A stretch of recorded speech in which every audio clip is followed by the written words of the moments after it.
Hello and welcome into another reality check. What is going on? I am Matt O'Leary. I'm joined as always with my good friend Jeremy, aka Jets Chaos. How goes it today, Jeremy? You're good. You're good. It goes well, man. We're doing good here. We're having a good day here in Sacramento. Cold but good.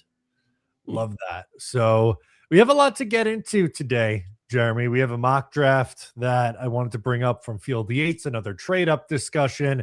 The Jets, unfortunately, in the loss column from this past week, a new quarterback based on some of the comments from Aaron Glenn today. No signs of Justin Fields or Tyrod Taylor at practice. So it's Brady Cook running with the ones. I think we start there from this game. And then we'll get into the mock draft and all that fun and go in with the chat as we always do. But clearly, the Jets they were down 21-0. They lose 34-10 to Miami. What'd you make of this game, and what were your thoughts on Brady Cook as he now is set to be the starter this week? Okay, one, I don't mind the loss, obviously. I don't mind the loss. Taking the L is not what I know the season's over. It certainly doesn't hurt our draft positioning, right? So that is all fine and dandy. But I did, and I know it's asking a lot. It's asking a lot to say, I want to see the team play well. I want to see players do well for the future, but I'm happy with the L, right? It's hard to have both, or, it's asking a lot to root for both. I'm very disappointed in the way the team played. As much as I'm not looking for wins at this point of the season, I am now joined the we're better off if we lose out team. I do want to see the team play well. Then there were some things on the defense that were very discouraging. I thought it was a huge step back. So I didn't like that. As far as Brady Cook, look, I'm not going to judge a quarterback by one game. There was a couple of good things in there. There was some really disturbing things. There was something, but you have an undrafted free agent coming in for the first time, and mistakes happens. There was one of the interceptions I know looked really ugly, the one to the corner of the end zone. But if that ball, and I know it's a big but to say this, but if that ball, it's the truth, was 6 inches higher, because that guy jumped up to get that interception. I'm just thinking if it was a tiny bit higher, that could have meant the difference. And that's football. I understand it's part of the game. The difference of 6 inches, right? Because 6 inches higher, and that's a beautiful pass that drops right in for a touchdown. And I know the reality is he didn't do it, though, and it got intercepted. I understand it, and I get it. But the good that I took away from that, if I was going to say what's the positive for Brady Cook, is more than the other quarterbacks I've seen for the Jets, he's the least afraid to throw the ball. That's a good point. At least he throws the ball, man. How many times have we watched these guys? They won't freaking throw the ball. At least he's putting it out there. He's trying. He's throwing the football, so I'll take that. Yeah, because he has nothing to lose, right? He's a UDFA. He was a third string quarterback for most of the year. And I didn't think it was a great performance. The drop certainly didn't help. I want to be fair. There were 6 drops in this game, which is just flat out unacceptable. And Mechie dropped what should have been a walk-in touchdown. And clearly that changes things a little bit. The things that annoyed me with his game, and again, we're grading all this on a curve. He's a UDFA quarterback. I'm not grading this as, someone who was a second overall pick making his first start. It's obviously a little bit different. I didn't like the fumbled snaps. That is, I understand he hasn't been taking snaps from the starting center and stuff, but that's pretty elementary school stuff, right? That's nerves. That's nerves. Yeah. Some nerves. He does. He absolutely does. The second interception, I didn't mind as much as the first one. That's just the ball in a scenario or such game situation you can't throw, right? Because they were set up to get points right before the half, and they were getting the ball to start halftime, and they were still in the game at that point, which is crazy to say after going down 21-0 in the blink of an eye. So that bothered me. I didn't like him being so aggressive in that moment. And he took a lot of sacks. There were 6 sacks in this game too. So clearly things to work on. He's going to have a full week as the starter in practice. And part of me wonders what that looks like. Again, I don't have crazy high expectations for him going into this Jackson. And two, looking at Jacksonville, they're a defense that creates a bunch of turnovers. They have 15 interceptions on the season. That's second in the NFL. I think that's going to be a tough game for him, unfortunately. No, it's going to be really, really difficult. It's get ready, brace yourselves. I mean, anything good is going to be a pleasant surprise. He doesn't have the reason he wasn't drafted is like that he's a project development. I mean, there's a reason why guys don't get drafted, and it doesn't mean he can't end up being a good football player, but usually part of that reason is do we really want a project? Do we want a developmental project? Like how many years are you going to put into a guy, especially because you could put all those years in and then they're a free agent. When they finally come, they start to blossom, they go somewhere else. So, this is a guy who probably wasn't supposed to play this year, right? That was not something they wanted to be a reality in training camp, that we were going to be in a position where we needed to play Brady Cook. He was a guy that, you pick a project, you pick guys, you see something in them, you like them, you see if you could develop them and get something out of them. Don't expect it to be pretty. Don't expect it to be pretty. On the good side, it's going to help a lot of fans get what they really want, which is losses, and that's what a lot of just we're at that point where But then again, there is the opportunity maybe that he'll do some things that maybe he'll grow and get better. Maybe he will start some games and show a lot of growth. And it's okay for a guy, and it's a victory for us if a guy says, "Hey, I'm going to solve your backup quarterback problem." Like if he was able to develop his potential and just, "Hey, I'm going to check that box. I'm going to be your backup quarterback." For an undrafted free agent, that's a huge win. And I think we could hope for that. We could hope that he just shows progress and, is not just somebody where we say, okay, there's no hope for him. He's just somebody we're going to cut. And that's, an unchecked box that we're going to have to worry about who's our backup quarterback in the future. And like I said, also too, they not only was it tough because he's been the third string quarterback for most of the year, it was also tough for him to come in a game down 21-0, right? Like you have to throw to get back into that game. It's not like you're starting from scratch and it's 0-0. Game plans out the window when you're down 21 points. And maybe that's another conversation that we could have. This defense was an abomination in the first half. They settled in a little bit, but I am really concerned with the Jets linebackers. I think this game was just the perfect summation of the struggles that Quincy Williams and Jamie Sherwood have had at times this year. Yeah, I don't like the inconsistency. They'll make a big play once in a while, and Williams, it wasn't so much. Sherwood will make a big play, but then you can't forget the 3 running plays where he did nothing, where he just got eaten up by one blocker. Like you can't have that. Your linebackers are the guys that have to, break that block. I want a linebacker that requires the offense to have to think about so much that you even have to double team them. That like you can't rely on one guy to take them out of the play, right? And we don't have that right now.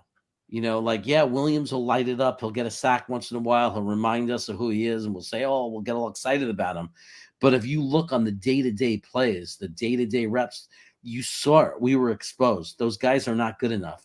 Maybe, and somebody said it really nice. I said that Sherwood might be able to be a complimentary linebacker, but we need a stud, and maybe he'd be nice in that role as the complement. And someone said, "You mean like Robin to Batman?" Yeah. Sure, we don't have a Batman. We have Robin maybe in Sherwood, but we don't have a Batman, and we need Batman.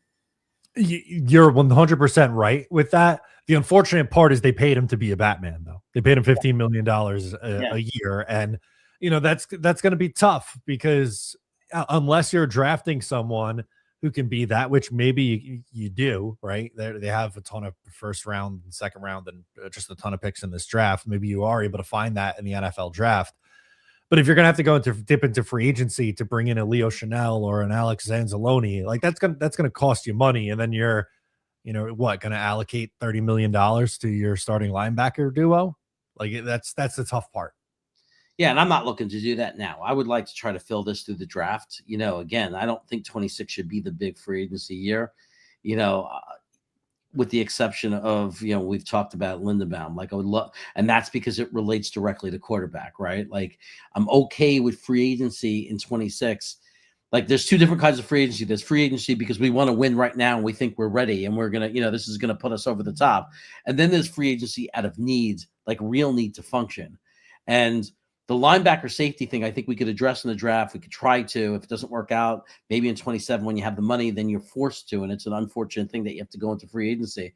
Not that I wouldn't be angry if they went out and got Leo Chanel. I'm just saying that that's not the thing that I'm thinking about. Like I'm thinking about if we draft a quarterback specifically, I think Lindenbaum, again, is like that's the one area of free agency or the kind of free agency I'm really open to, because it doesn't matter if we're competing for the playoffs yet. You need to put your rookie quarterback in a position to succeed. Well, 100%. I think you said it perfectly there with free agency. That should be the goal, is putting your young quarterback in the best position possible to succeed. And honestly, a perfect segue into our main topic here of the day, Jeremy. There was a Field Yates mock draft, and with the Jets at 3-10, that's going to be a popular conversation down the stretch here. In his mock draft, he is predicting the New York Jets to trade up for the number 1 pick with the New York Giants. Now, what would that cost? His mock trade is the Jets sending both of their picks, so pick 7 and pick 18, as well as a day 2 pick for the New York Giants for their top selection. Is that, like, what do you make of that price? Is that something you're willing to do for Fernando Mendoza? The one thing I like about it is it doesn't touch any of our 3 picks, right? I think one of the reasons for next year, and I think one of the reasons why the Giants, if you were to justify why the Giants would do this trade, because some people think it would take more or a first-round pick next year. I think a big part of the justification of why the Giants would do it was because the Colts have been losing, and it's no longer the pick 30. We're talking about that other pick that we're going to have is looking like it could very easily be a top 18 pick, which gives it a lot more buying power. Because what other teams are there in the NFL that can offer something like that? Here's the number 7 pick or the number 6 pick, whatever it's going to be, and the number 18 pick. That is very, very valuable buying power. The only problem I have, if the Jets truly believe that Mendoza is the man, if they believe it with every bit of their soul, not just because he's the guy this particular year, but they really, really believe it, and he's their guy. My attitude is going to be, you better be right. And because if they're right, we don't care. The day we find our quarterback, we're not going to care about what the price was, right? I mean, if you give me a franchise quarterback that's going to be here for over a decade, I don't care about what you gave up. I really don't. But if you're wrong, you're done. So you better be sure of what you're doing. Personally, if you ask me as a GM, I love Mendoza. He's my number 1 quarterback in this draft. I do not think he's generational. And I do question whether I would want to give up a load of picks for a guy that I like. He's my favorite guy, but I don't think he's generational. Because when I say generational, I'm about 80% sure he's going to hit, right? Like that kind of level. With Mendoza, he's my number 1 guy. I like him. But I'm realistic. I've been doing this for 40 years, watching football for 40 years, being a fan for 40 years. And what I know is that I don't think I'm better than anybody else. And everybody else in this world seems to be at best 50%. So do I want to trade all that for a 50-50 shot? It's hard for me to say that I would do it. And I totally understand that. Now, I think this is a fair package that Field Yates puts together for the Jets. And if that's what it would cost, I would be in on it. I even like the idea of splitting it up between 2026 and 27, where it's like, maybe it's obviously it would be the pick 7, right? And then either the Colts pick or a second round pick. If it's the second round pick this year, then it's one of the first next year. If it's the other first this year, then it's a second round pick next year. And like we talked about, I think last week, if you do that scenario where it's one of the second round pick next year, and you don't have any seconds, well, you have 3 picks in the first round. You can move down once from one of those spots and recoup a second round pick. Or even if you gave him the Dallas pick of next year has the value of a second round pick this year. Like that's how, they value picks anyway when you go out a year. But I understand that argument just from the point of, if we were to give both number one picks and the second round pick, you only have one quality pick to support Mendoza to build around him. And that's a problem, right? So maybe what you're saying is, we don't want to give, we give both first round picks, but we keep both our second round picks because we need to add a center possibly, and and maybe another weapon. Like, you really want to have some something to protect your new rookie quarterback. Yeah, no, I'm with you on that. And like, because there's so many needs on this team outside of just quarterback, and that this past game really showed that, whether it's on defense or at wide receiver. I know we were very excited about the weeks that John Mechie and AD Mitchell had. I think they're both guys that you want around next year, but I don't think either one of those guys is a number 2 receiver from what they've shown so far with their inconsistencies. So that's another position that I'd like to use, whether it's the second first rounder at the top of the second round, try to find my wide receiver 2 that way. It's tough. It's a really tough decision, but with how bleak the quarterback situation is right now, Justin Fields is likely to get cut at the end of the year. Tyrod Taylor's on an expiring contract. You're starting Brady Cook as a UDFA this year. Yeah, it gets to a point where at some point you have to get aggressive to find your quarterback. And if Mendoza's your guy, great, I'm for it. If you're like, maybe he's the guy, then that's not the guy to go after. The beautiful thing is that we are giving opinions and we don't have to make the decision. So it's nice to be in that position, to sit here and we get to just see. And if the Jets really did pull off a trade like that, it would hurt to give up the draft capital. It would be like that punch in the stomach. But again, it would go to, my attitude would be, well, at least they took the quarterback. If they took Mendoza, assuming they would take him, at least they took the quarterback. Like, as a fan, I'm thinking, at least it's the guy I like. And that it's nice when it's a guy you believe in the most. But, and then you sit back, and I'm not going to be the guy defending the trade, yelling at people they're stupid for being mad about it and getting into arguments over it. And I'm not going to be the guy that's angry, screaming bad things about the trade. I'm going to be the guy that's going to sit back and wait. And I'm going to say, they better be right.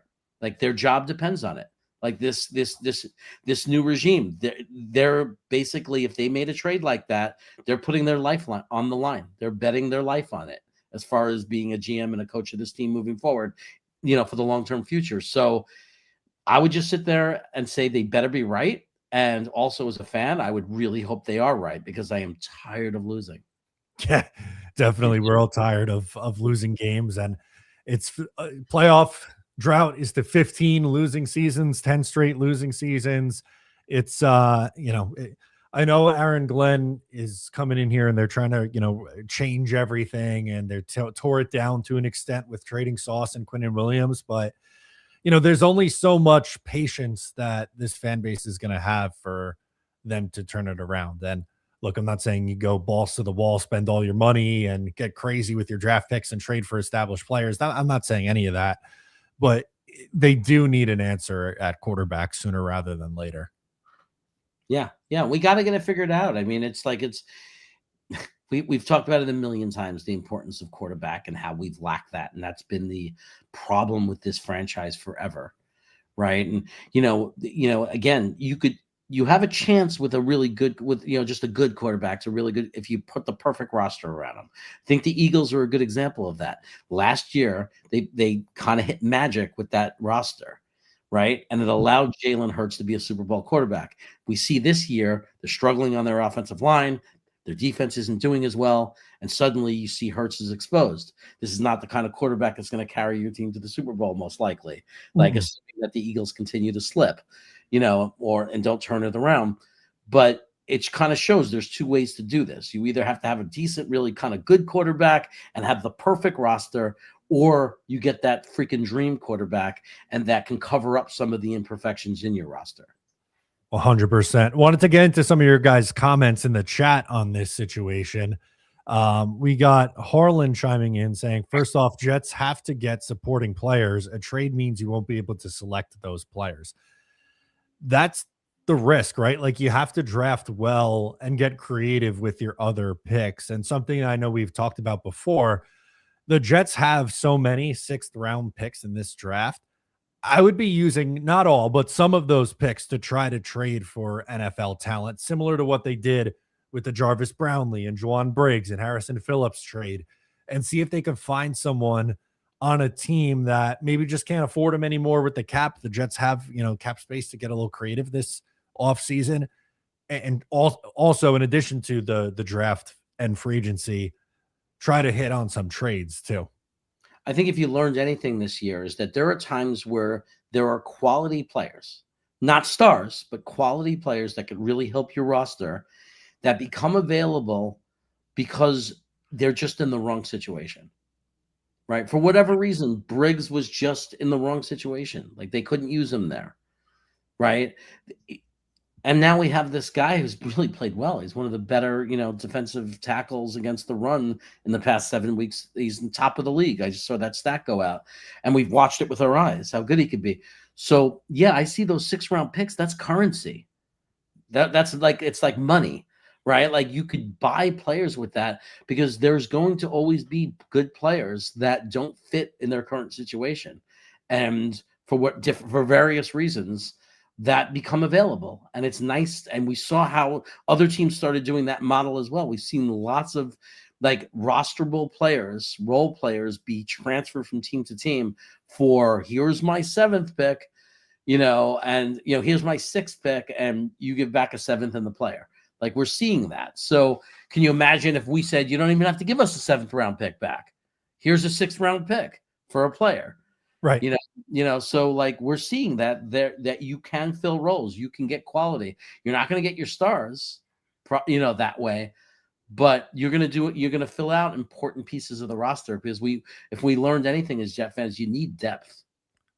They absolutely do. Another one from Troll Rich says, stay at whatever spot you're at and draft Beck in the later round. That's a scenario that I know a lot of people like, maybe not specifically with Carson Beck, but taking a quarterback not in the first round. How do you feel about that approach? Not, again, like I said, not necessarily Carson Beck. It could be, but Right. we're going quarterback in round 1.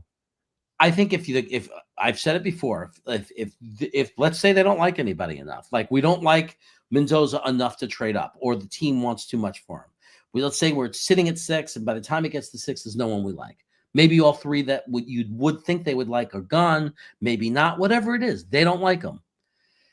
My condition about picking a guy day 2, day 3, whether it's Beck or whether some other guy that you like, Sawyer or Aller or one of these guys, if they slip to day 2, day 3. My only rule is you cannot let that be the reason why you don't go first round on a quarterback next year. Yep. It cannot be that that's our investment for the next 3 years. You take a guy day 3 or even day 2, we better not make the hacking crap mistake. You know what I mean? It can't be the hacking crap mistake. It can't be you draft this guy on day 2 or day 3, and then because of that next year you don't get a quarterback, and then you're relying on that day 2, day 3 guy. It has to be we're taking a shot, we're throwing a dart. We're going to give him a chance to play. We're going to see if we think there's a flash where we think we may have found our guy. And if it's not there, we still have to go and find an alternative plan for quarterback the year after that. So that's how I feel about that. But I do not think this team should force it. I do not think they should take a quarterback they don't love because they feel there's a gun to their head that they have to take a quarterback. You need to love the player. You do. And like we said, you don't want to necessarily force it. And it scares me a little bit because I think back to 2016 into 2017. They took really going back to 2015, if you want to include Bryce Petty. They took Bryce Petty, I think, in the 4th round. The next year, Christian Hackenberg in the 2nd round. And they said, you know what, going into 2017, we want to see what we have with these guys still. We're not going to take a quarterback. We have Josh McCown and these 2 young guys will pass on quarterback and wait the extra year. And unfortunately, it didn't work out. They passed on the opportunity to draft Patrick Mahomes or Deshaun Watson, who before it went off the rails was a very good quarterback in Houston.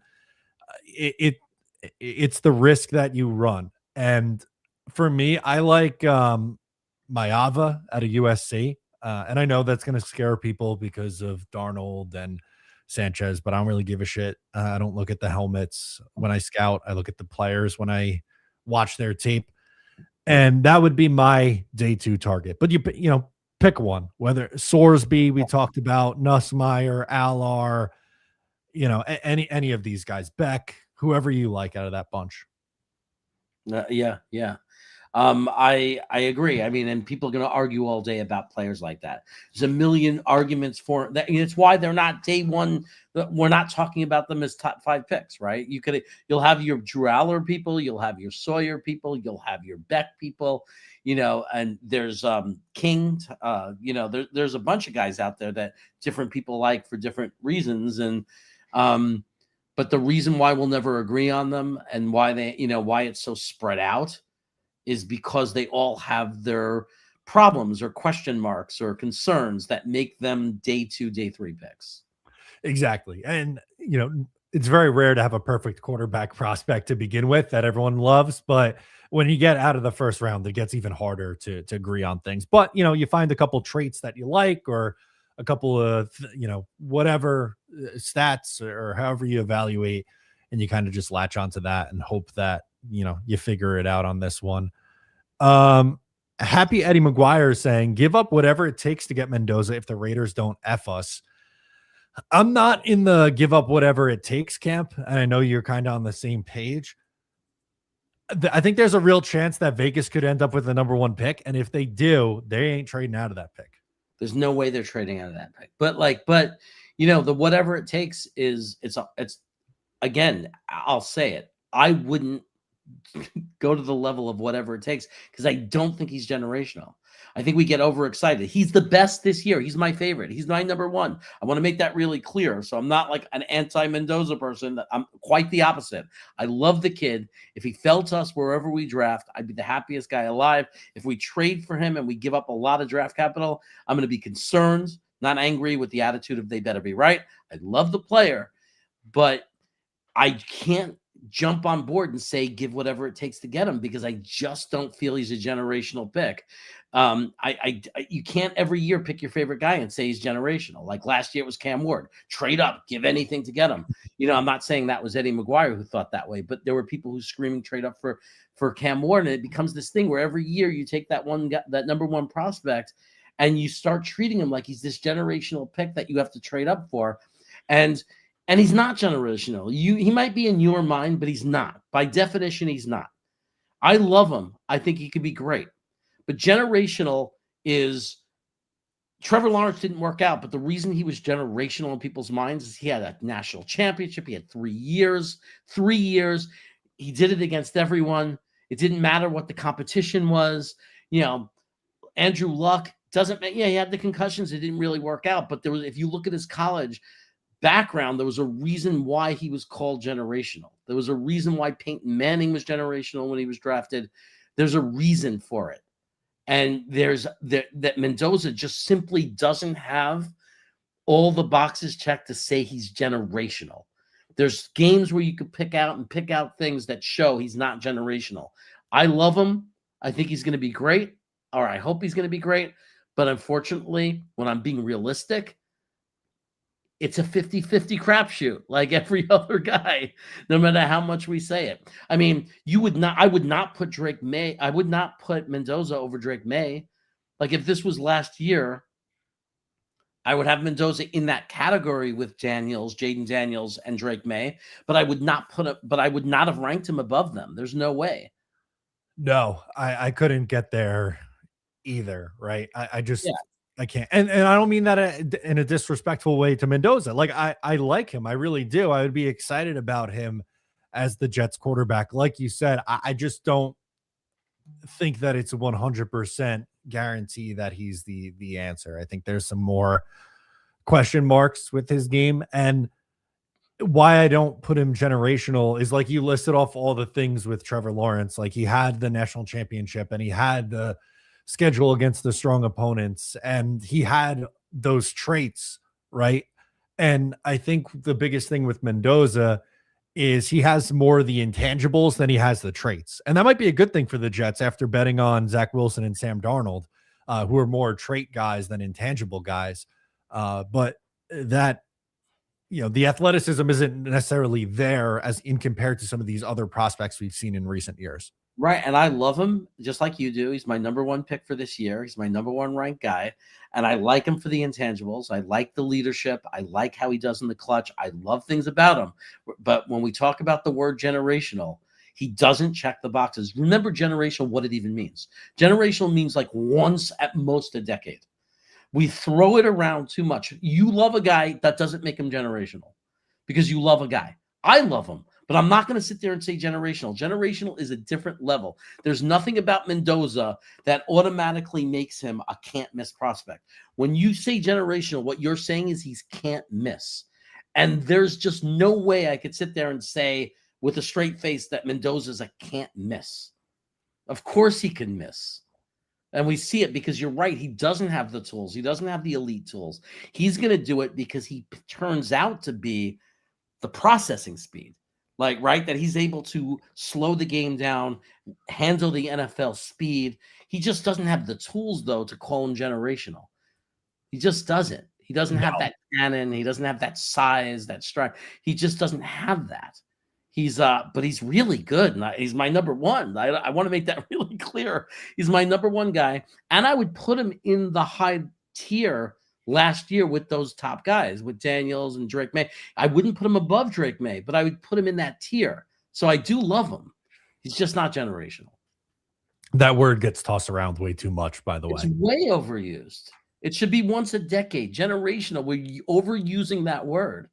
Like it's such an overused word. Jets Terrible says, if we only had one first and a second round pick this year, but we had the number one pick, we'd be dancing in the streets if we took Mendoza. That's why you do what you have to do within reason. 15 years, hopefully. And I like that caveat that he tosses in at the end, within reason. Right. That is understandable. If they trade up for a quarterback and Fernando Mendoza to the number one pick, I think there's a world where you could, you're going to have to give to get, as we know. But if it's a fair deal and a trade up, I'm not going to complain on draft night. I don't think you will either. No, not at all. Not at all. And those Harlan always pointing out something that I don't know if he says it because he doesn't understand what I'm saying. I know Trevor Lawrence didn't turn out to be generational. That's my point. That backs up my argument. That even when you use the word generational, it's no guarantee. So it's certainly not a guarantee for Mendoza, right? And I agree with the other gentleman who's saying, hey, this other guy was generational and no one called him no one called Drake May generational.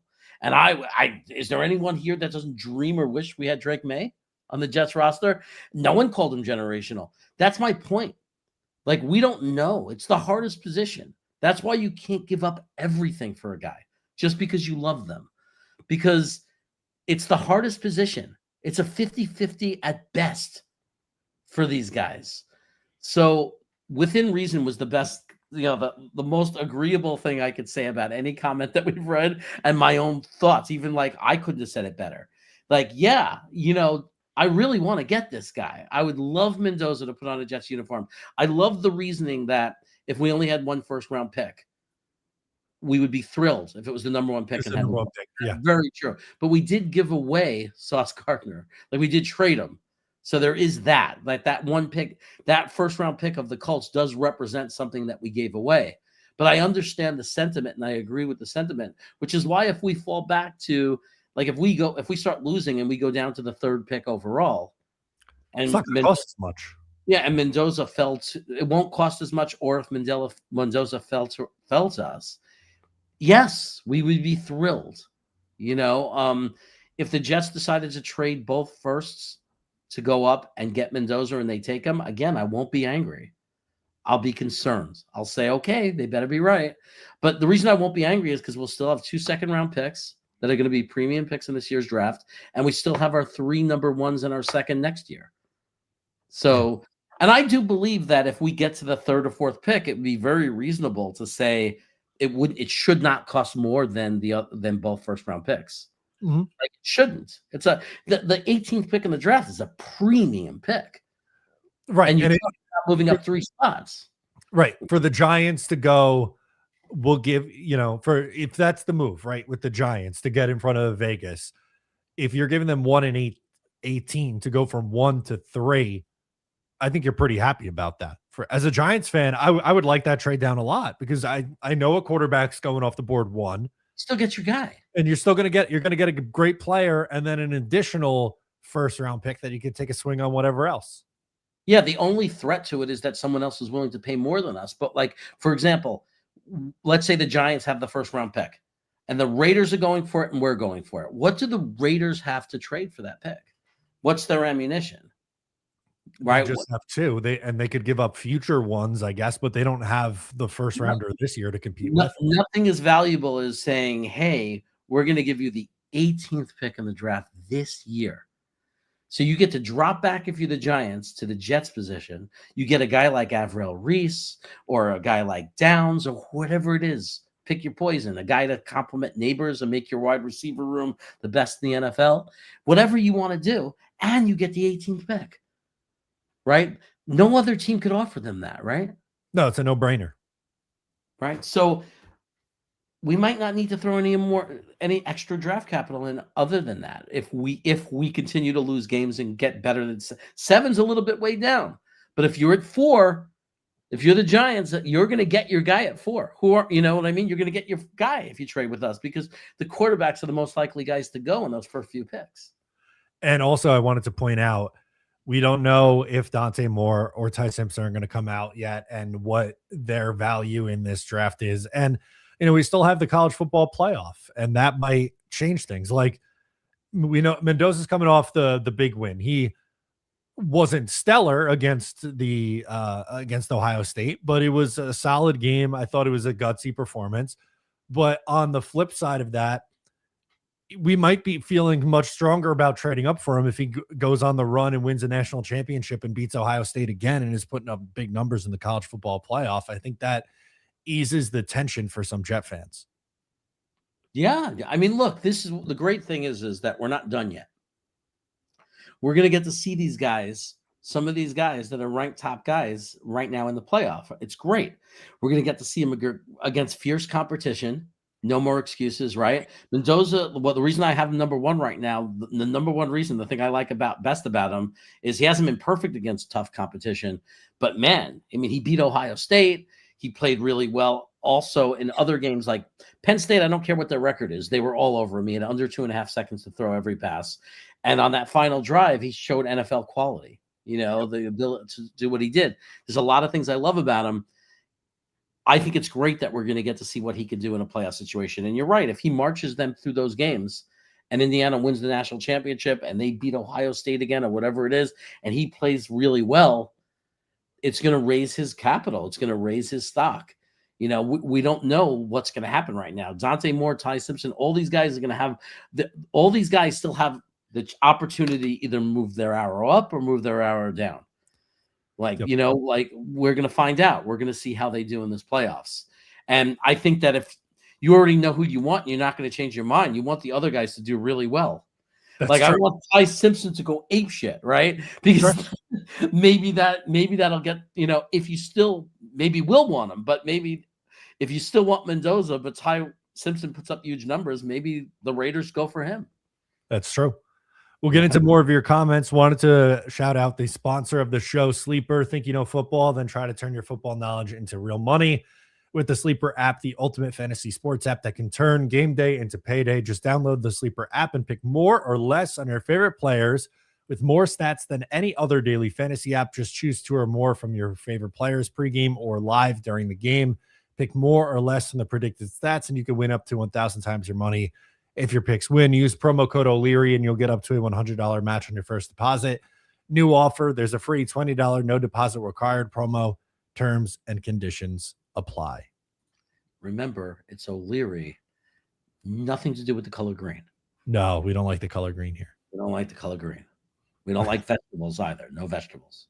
No, definitely no vegetables. We are a meat and potatoes household. We skip the veg. That's right. Some more of your comments here. I like this one from Mike Smith, who says we need more, talking about Dante Moore, to be in the draft. Where do you stand with him? Because I feel like so many people have gone back and forth. And I'm not necessarily asking about him as a prospect, although I'm curious. You could tell me how you feel about him. But more so, is he coming out this year or is he going to go back to school? I don't care about what they say about NIL money. If you're projected to be a top 10 pick, if his agent believes that he will go in the top 5, he's coming out. You know, you don't not come out. If you're going to go in the top 5, you come out. Like if you didn't learn from what just happened to Alar, well, you just watched what could happen, Yeah. right? The guy was at one point going to be the top pick of the draft, and now they, I don't agree with this, but PFN has him as like the 250th ranked player in the draft. Like it's ridiculous. If you can come out, you come out. Like what are you like? What are we even? How is it even a discussion? If you know you're going to be a top 5 pick in the NFL draft, these guys work their whole lives for it. You're going to take a chance that you drop back and, tear your Achilles? Like, you don't risk that. We're talking about top 5 pick means you're going to make $45 million guaranteed in 4 years. There's no NIL money that matches that. It's $45 million in 4 years if you're a top 5 pick at quarterback. I think it's even up to like 48 to 50 now if you're that high, because Zach Wilson was Zach Wilson was 40 at that time 4 years ago. I think it's went up. Yeah, and that draft's going to be 5 years ago coming up now. Right. So I think you're looking at like 48 million guaranteed if you're in the top 5 at least. It's a lot of money. It's a lot to pass up. And the highest NIL I think is like what, 7 million Arch Manning's getting. It's either 6 or 7 million. I don't remember the exact number. Yeah. I say that if and if he bombs totally in the playoff and he looks terrible against a good defense, there might be concern that he won't go in the first round, or it'll be the end of the first round, that he wants to come back and prove himself. Then there'll be some question. If he plays really well and he's projected after it's all said and done to be a top 5 pick, he's coming out. There's no question he's coming out. So as of right now, I need to see more of more. Like the problem I have is I need to see him against better competition. I need to see him when he's under pressure, when he doesn't have a lot of time, and when his receivers are better covered. And a lot of his games, the defenses they're playing are not able to match up against the Ducks. And it's not a strike against him. It's just that it's hard to evaluate a player. Like, is he going to be good in the NFL unless you see him tested? And I just want to see him tested more. And that's totally fair.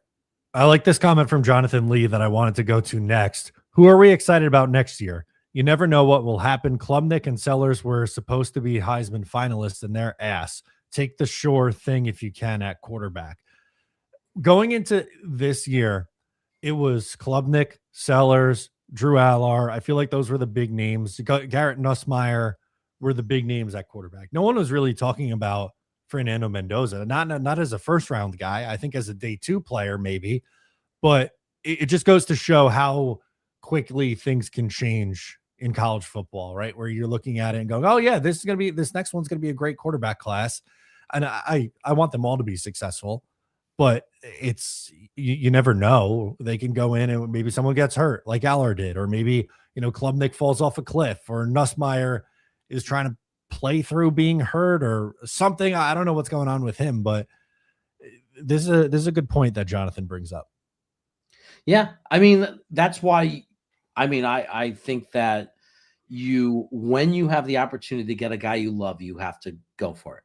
If you like, but that has to be the team, their scouting department, the professionals, them, right? Our GM who's been through it in Denver. Like, if they love a guy, there's no question. If you love a guy, you do what you have to do to get him within reason,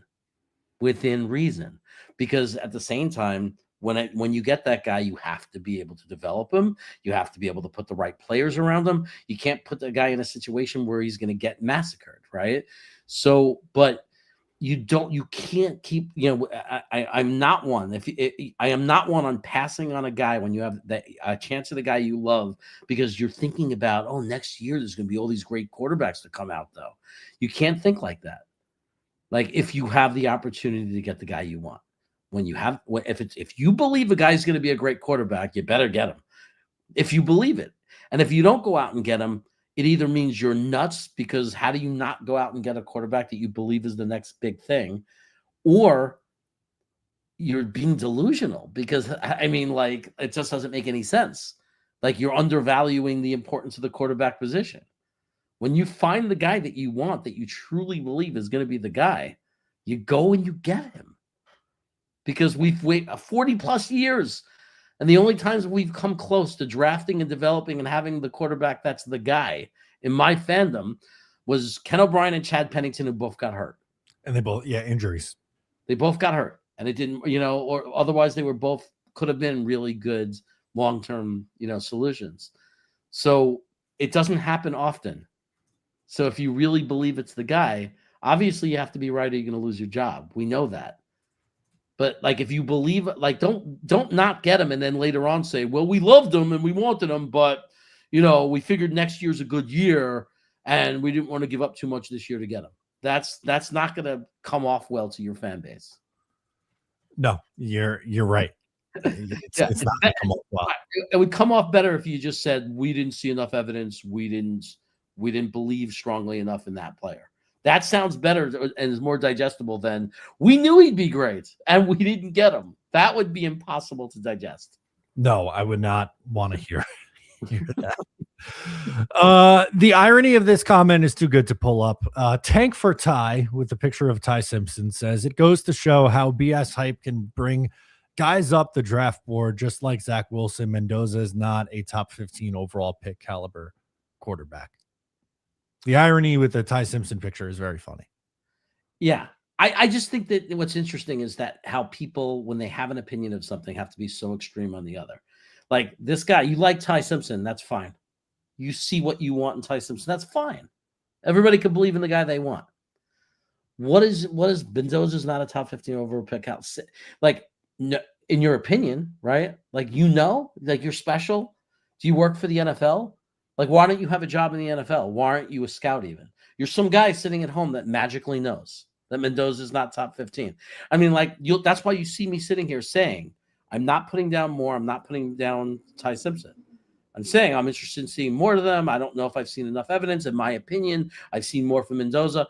But these kind of comments like, oh, he's not top 15 caliber. According to who? According to you? What's your credential? Like, why can't it just be, I like Ty Simpson better. I like him. I'm not sure about that's fine, by the way. I think there's things to like about Ty Simpson. I know he hasn't been great the last month and he's coming off a bad game. And I don't want to pile on Ty Simpson, but I don't think it's unfair, especially you bring this up a lot, which is totally valid. We haven't seen a lot of him as a starter. So saying, hey, I want to see more from Ty Simpson is, I think, totally fair. Yeah, I mean, to me, it's just about, I'm not saying anybody's, it's not, it's like, you're not wrong for loving Ty Simpson. Like, you're not. How is it ironic? Simpson is a first-year starter. Mendoza has started for 3 years and is only now getting this hype this year. Nobody thought this highly of Mendoza the 2 years prior. Yeah, because he got better.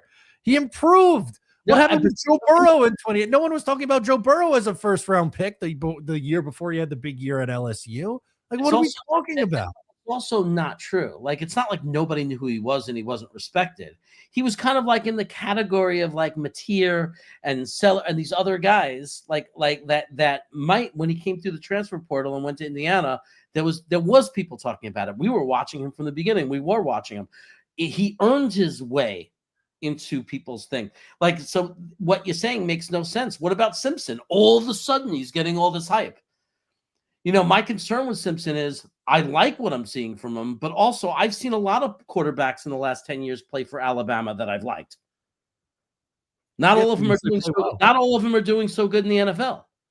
No. But when you're playing with superior talents around you, that's why it's hard to rate him, because he's playing 90% of his games. It's like playing against little kids.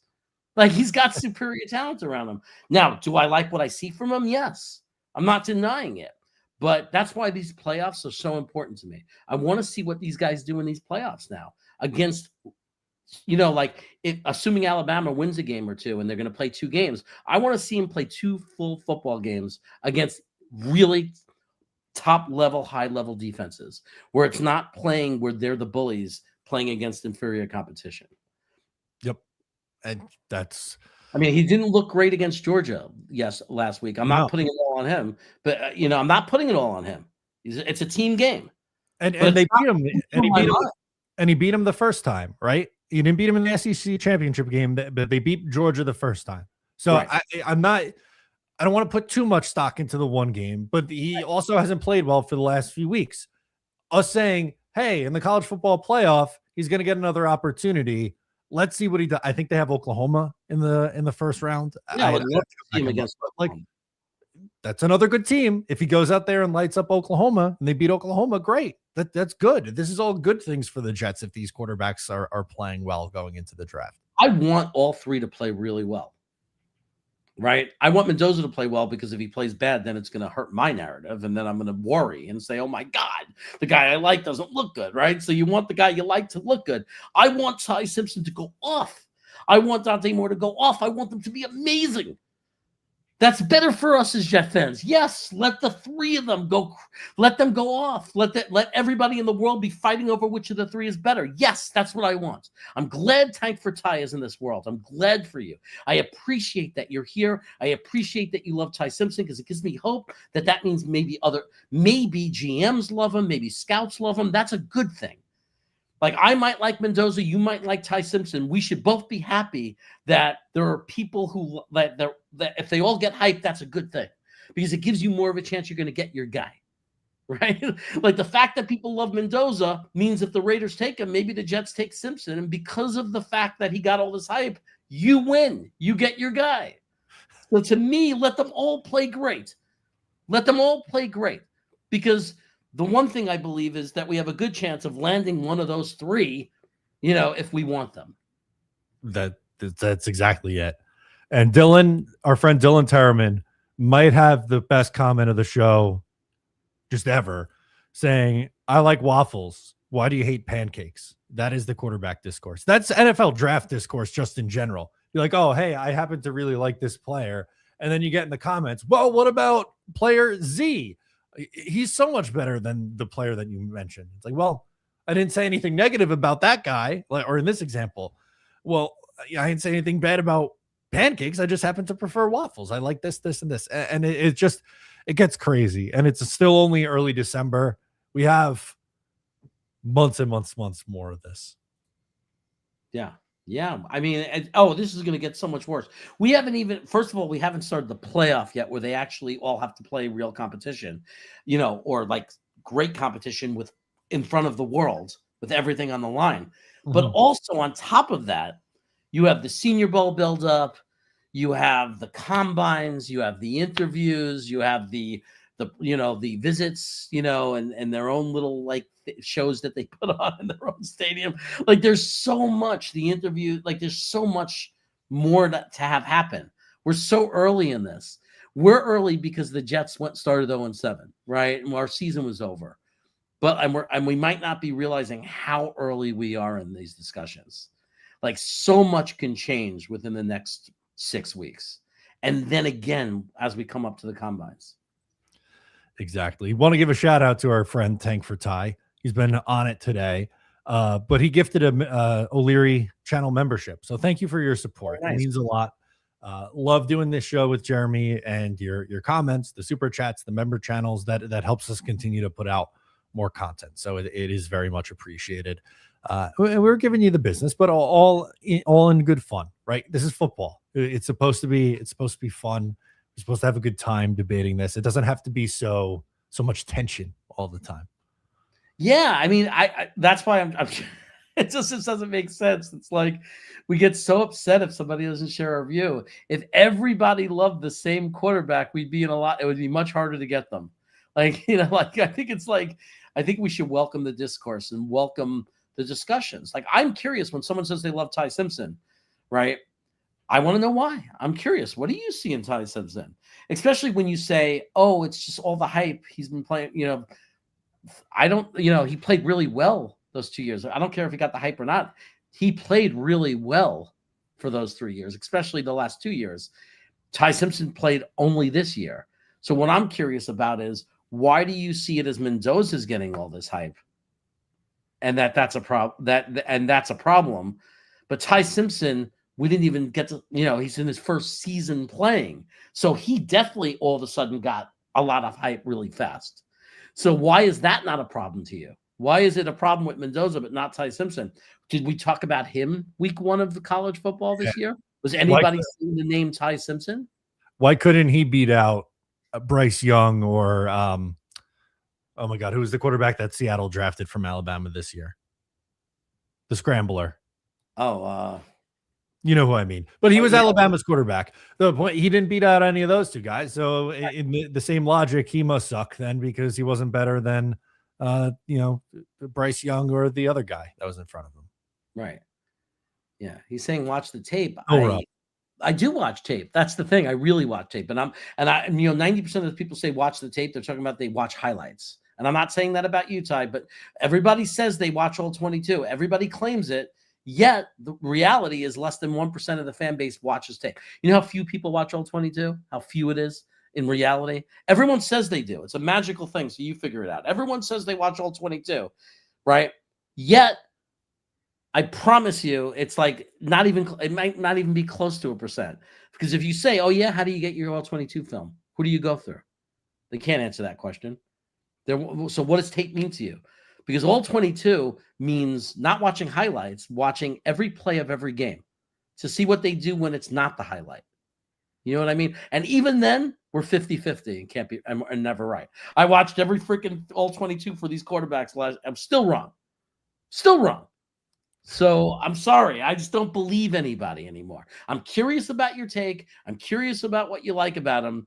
But saying, oh, because I watch tape does not do it for me. I watch tape too, for real. I pay money for it to get it, and I spend hours of my time doing it, and I still suck at picking or knowing. So it doesn't do anything Hey, for me. if it makes you feel better, some NFL GMs do too, Jeremy.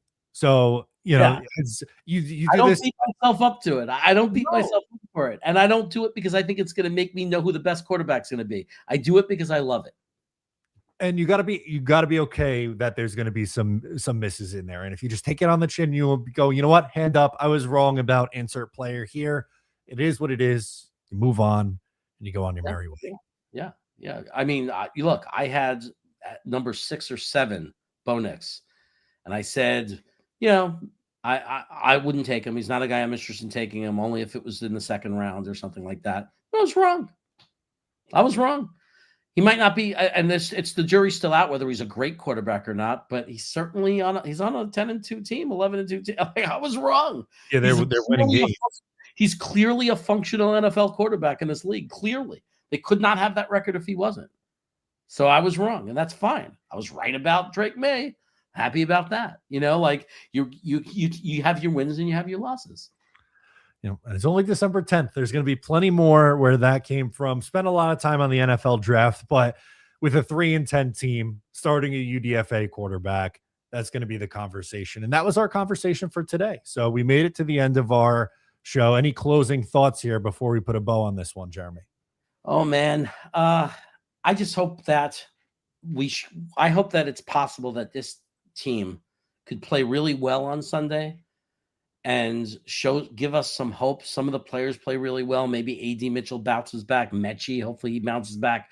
Hopefully they do some good things. We still take a loss, but we take a loss with some pride, like where it doesn't look ugly, where it doesn't make us feel like this team is just years and years away.